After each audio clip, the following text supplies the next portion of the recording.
A lone warrior stands defiant, facing an army so vast it stretches beyond the horizon. His shield bears the emblem of courage, and his spear is sharp for the coming fight. He is a Spartan, and this is Thermopylae, where 300 men stood against a king's entire empire. In the year 480 BC, King Xerxes of Persia ruled an empire stretching from the Aegean Sea to the borders of India, but he wasn't satisfied. Now he wanted Greece, and to take it, he'd need an army like no other, hundreds of thousands of soldiers strong. So Xerxes called upon every subject in his domain, man and beast, and they came, from the deserts of Arabia to the forests of Scythia. All who could bear arms answered their king's call, and together they marched west. Meanwhile, word of Xerxes' invasion reached the Greek city-states, and a council was called in the sacred Delian League. There, delegates from all over Greece assembled, and the question before them was how to stop an army so massive. Some argued flight was their only option, abandoning their homes and fleeing to safety across the sea. Others were ready to resist, believing in the power of their combined armies. But time was short, and so the plan was set. To stop Xerxes, they needed a place where numbers didn't matter, and courage meant everything.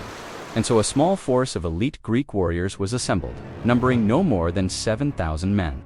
Leading them was King Leonidas of Sparta, and together they marched north to the narrow mountain pass of Thermopylae. There, standing shoulder to shoulder, 300 Spartans formed a wall of shields and spears, a phalanx 8 men deep, unbroken and impenetrable. Behind them stood the other Greeks, light infantry and cavalry, archers and slingers. And when Xerxes arrived, he saw a force so small he believed it was a scouting party.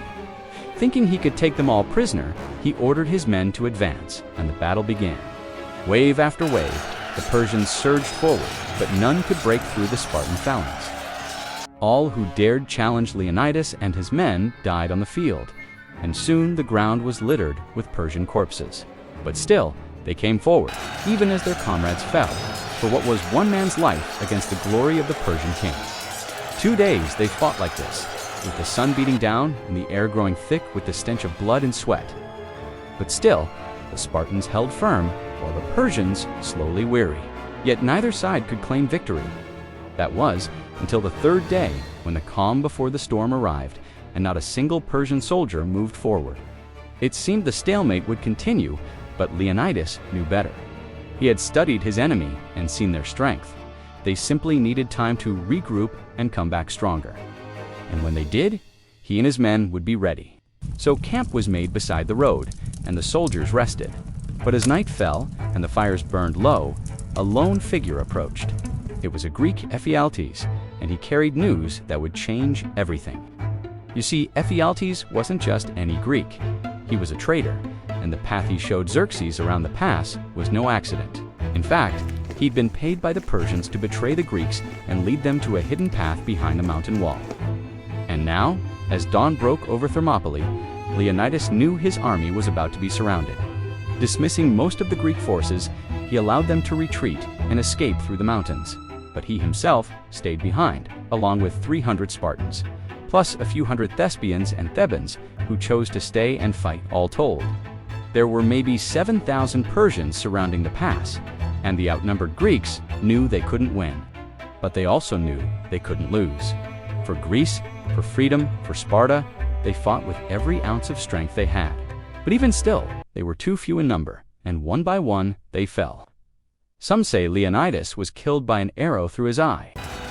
Others say that he died by the hand of the Persian king, who fought in disguise. But however he died, the Spartans kept fighting until the very end, their shields unbent, their spears unbroken, and their courage legendary. For Thermopylae was not a Greek victory, but it was a symbol, a reminder that even in the face of impossible odds, courage, sacrifice, and unity could prevail. The stand of the 300 inspired Greece to continue the fight, and in time, they would defeat Persia and liberate their land. But what do you think? How far would you go to defend your home? And what would you sacrifice for freedom? Because in the end, maybe the greatest victory isn't measured by lands or titles, but by the courage to stand up for what's right. This was Thermopylae, one battle in the endless story of human history, where courage became eternal.